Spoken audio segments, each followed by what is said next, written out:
Today I'm going to review the Mazda 3 2.5 Turbo, a refined compact car with a ton of power under the hood. Should you buy one over an entry-level luxury car from Acura, BMW, or Audi? Let's find out. But first, a Mazda 3 Turbo montage.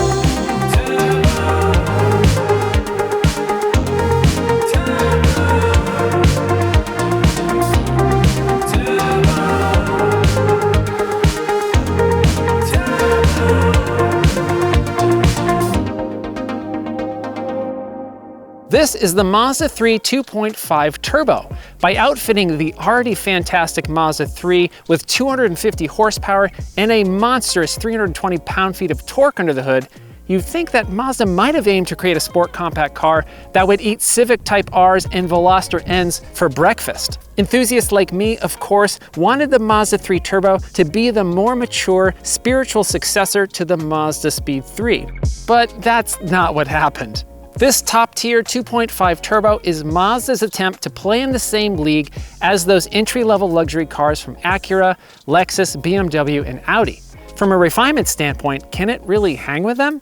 And with all of that power under the hood, is this thing any fun to drive? Let's find out.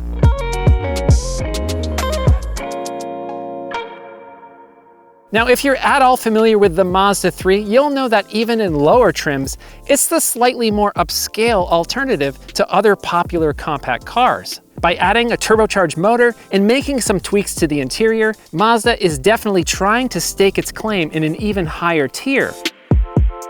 Regarding the exterior design, this has been out for a couple years and it still looks awesome. It's one of the best looking compact cars on sale today. It's got a super long front hood and that front wheel placement kind of makes it look like a rear wheel drive car. Now I know some people don't like the design of this hatchback, especially with this gigantic C-pillar right here. Some people do prefer the look of the sedan over this Mazda 3 hatch, but I actually really dig it. In the front, we got this really nice looking black grille, black trim, and this black air dam down here at the bottom. We got black side mirrors and black 18-inch wheels. If you don't like black wheels, sorry, that's what you get with the Turbo. We've got LED headlights, but no fog lights on this car, and full LED taillights and turn signals. And out back, we've got dual exhaust. It looks a bit like a hot hatchback, but not too aggressive. Overall, it looks fantastic and slightly elevated over those lower trims. I'm normally not a huge fan of white cars, but with all of these black accents, it has a really nice amount of contrast. Let's check out the inside.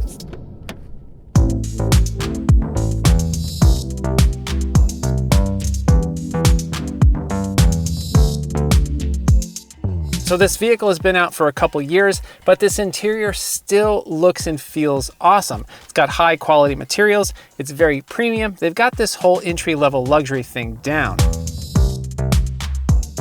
There's soft touch surfaces in all of the areas that you'll be interacting with and touching, even by your knees.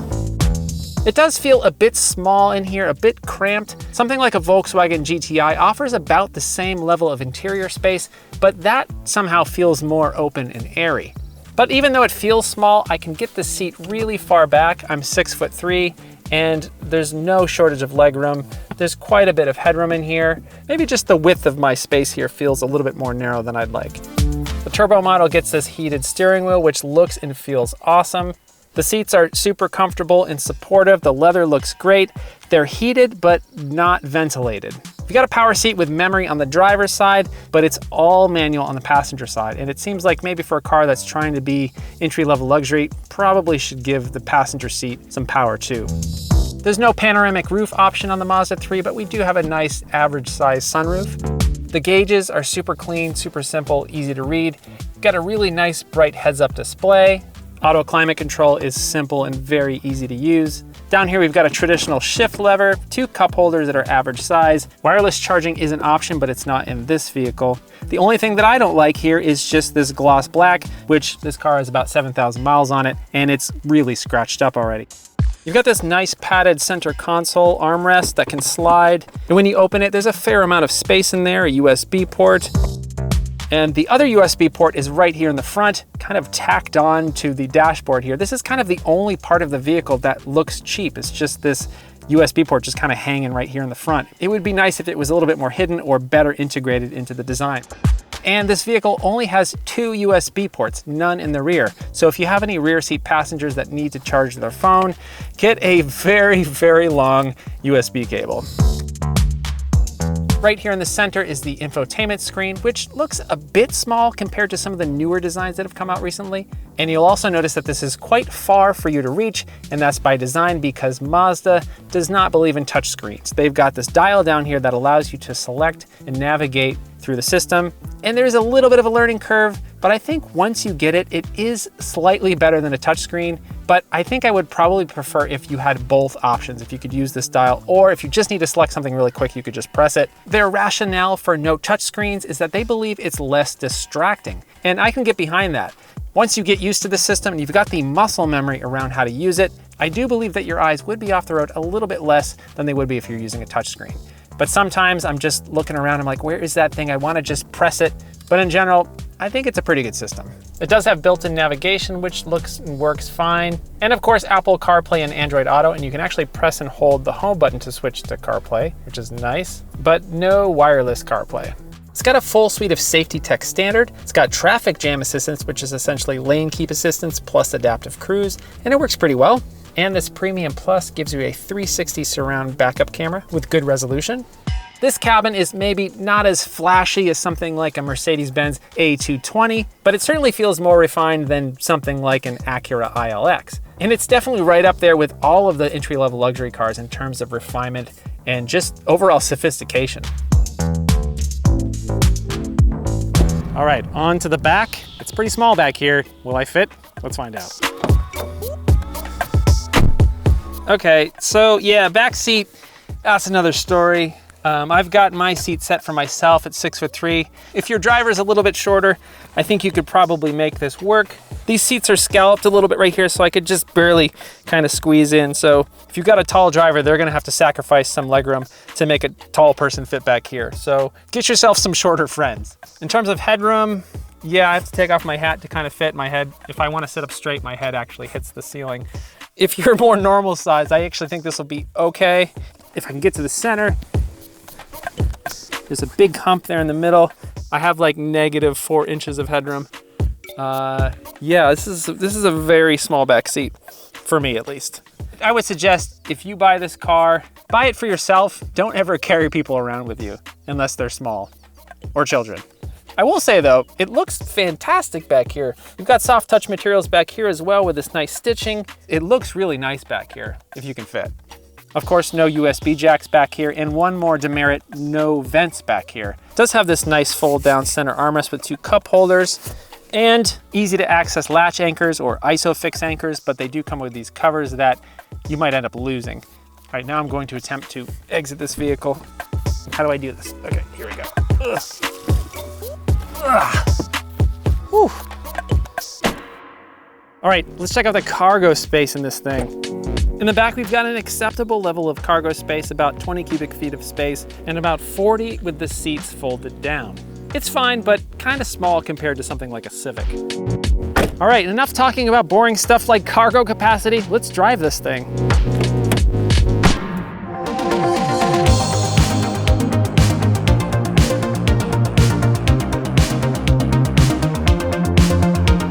Of course, the big story with this vehicle is the engine. This turbocharged 2.5 liter inline 4-cylinder makes 250 horsepower and 320 pound-feet of torque. That's 64 more horsepower than the non-turbo model. It's 90 more horsepower than the base model. And it's got like diesel engine levels of torque, so it's pretty impressive. It's got more horsepower than a Civic Si. It's even got more horsepower than a Volkswagen GTI. But what I really want to know is, does all of that translate into more fun? With all that extra power, one thing is pretty impressive, the gas mileage. It's only 1 mile per gallon less than the non-turbo model. This hatchback gets 26 miles per gallon combined.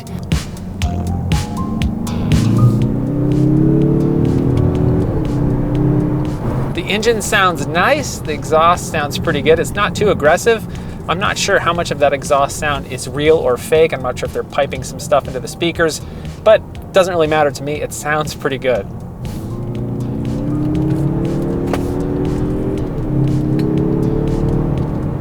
Now this Turbo 3 has a 6-speed automatic transmission, and nowadays 6 speeds might not seem all that impressive, but it's not actually that bad because the car has so much torque on tap, oftentimes it doesn't need to downshift to really pull hard. So the transmission doesn't shift all that quickly. It's especially noticeable when you're using the paddle shifters. Something like a dual clutch in the GTI is going to shift a lot more quickly.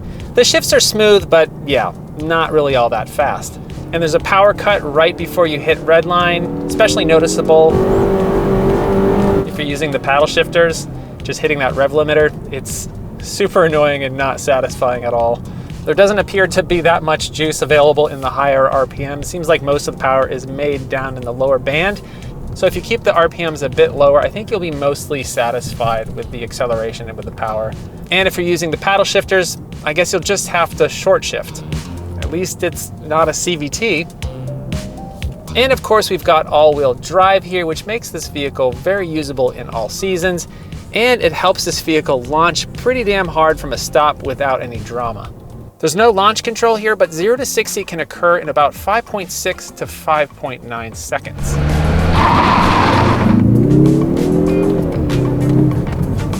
But it doesn't actually feel all that fast. It's quick, don't get me wrong, but it launches with such grace and composure that you don't realize how fast you're going until you're well above the speed limit. It's actually quicker to 60 than the old Mazda Speed 3, which of course was a riot of a car, but launches in that car were severely limited by the ridiculous amounts of torque steer. But of course, when Mazda decided to stuff their turbocharged 2.5 liter in this Mazda 3, they had no intention of resurrecting the visceral spirit of that original Mazda Speed 3. The steering is fantastic around town, but a bit too slow for spirited driving.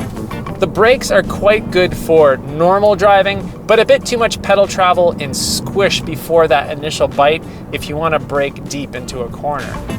The car does feel pretty stable and neutral at higher speeds.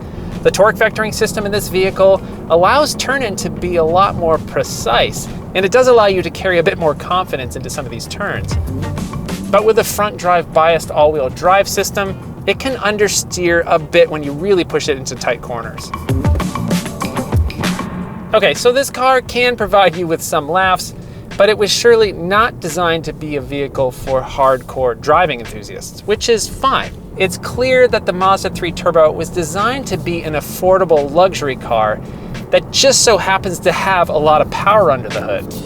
Though it's easy to understand why Mazda built it this way. They've been trying their damnedest to move the Mazda brand up market.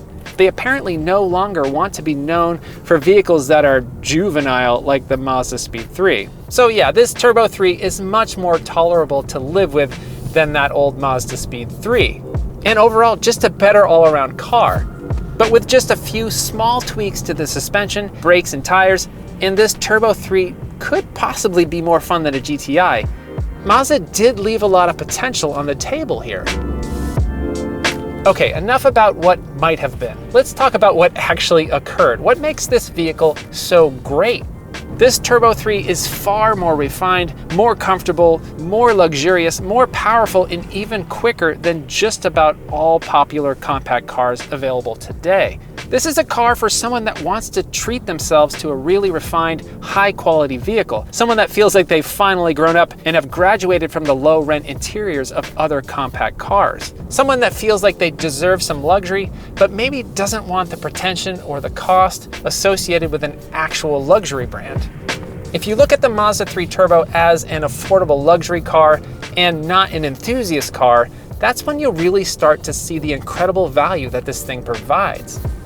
It's really quite a good blend of comfort and sportiness, and a true rival to some of those entry-level German luxury cars, for a lot less money.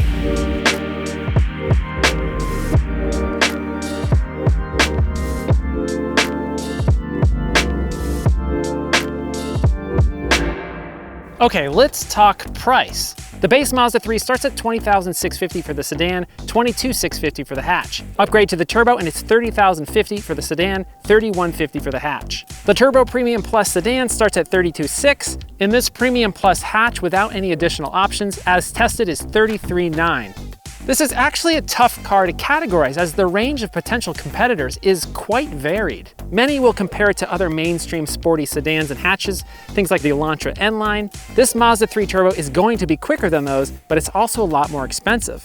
I might also be inclined to compare it to the Subaru WRX. Both are all-wheel drive. The Subaru makes more horsepower, but the Mazda makes way more torque.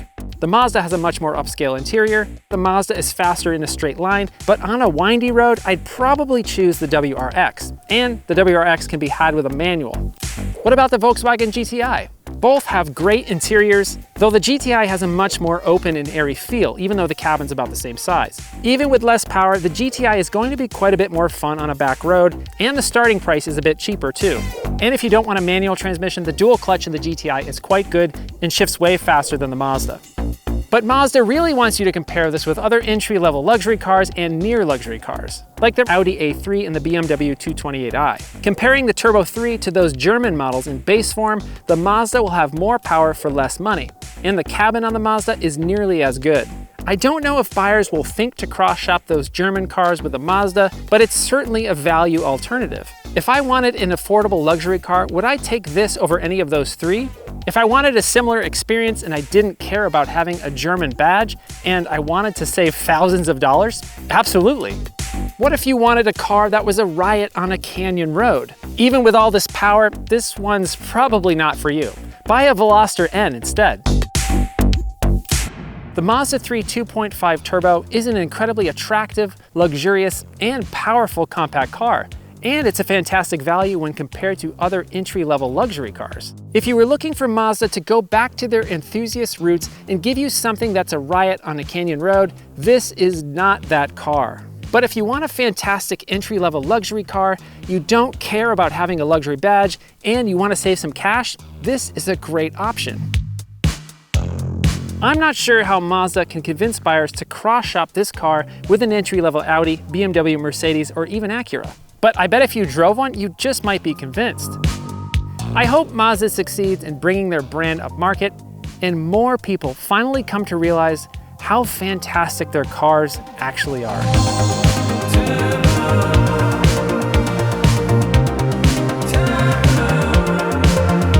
What would you cross-shop this car with?